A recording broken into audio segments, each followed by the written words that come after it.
How about Dan Campbell? Executive decisions, talking about timeouts, challenges, suspension guys. You put Isaiah Buggs. He wasn't even part of the team the first 2 weeks. Last week we saw Charles Harris sitting out. What are you grading Dan Campbell? I'll give him a B+.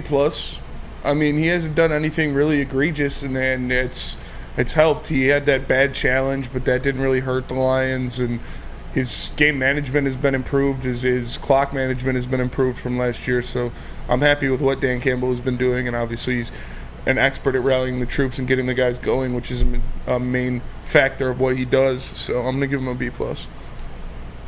Chris? Yeah, I'm actually slightly ahead of that. I'm an a flat A for everything that Spencer said. Like, again, outside, it would be an A+ if it wasn't for the Baltimore game. And he even admitted in the press conference after that was on me, which I loved how he handled that. So to me, he has got this team totally buying in. He is motivating the troops every single game.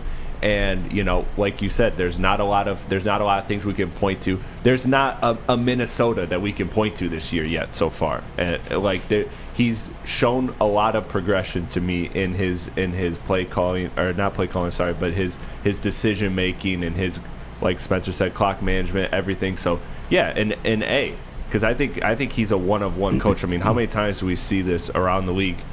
People loving Dan Campbell, saying I want to play for Dan Campbell. Like it can't be lower than like an A- to me, because I mean, outside the one Ravens game, he's been damn near perfect this year.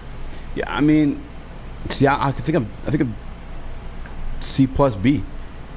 Only because of I think of again the executive decisions he gets to make, and I just look back at that Seattle game. We're kind of like driving down there, and you're just kind of scratching your head, like, okay, like where's the timeout here? If we're just like, it felt we played for the field goal in that game versus like trying to actually win it. And then I'll go B. I'll go B+. I'll take a step back. But the Isaiah Buggs thing, that felt like disciplinary. I don't know what it was with Charles Harris recently, but that feels like, and maybe it's because Jack Campbell was playing well at the Sam role, and he get back in the coverage probably a lot better than you expect a or Charles Harris. Well, maybe Will Harris, but I go B+.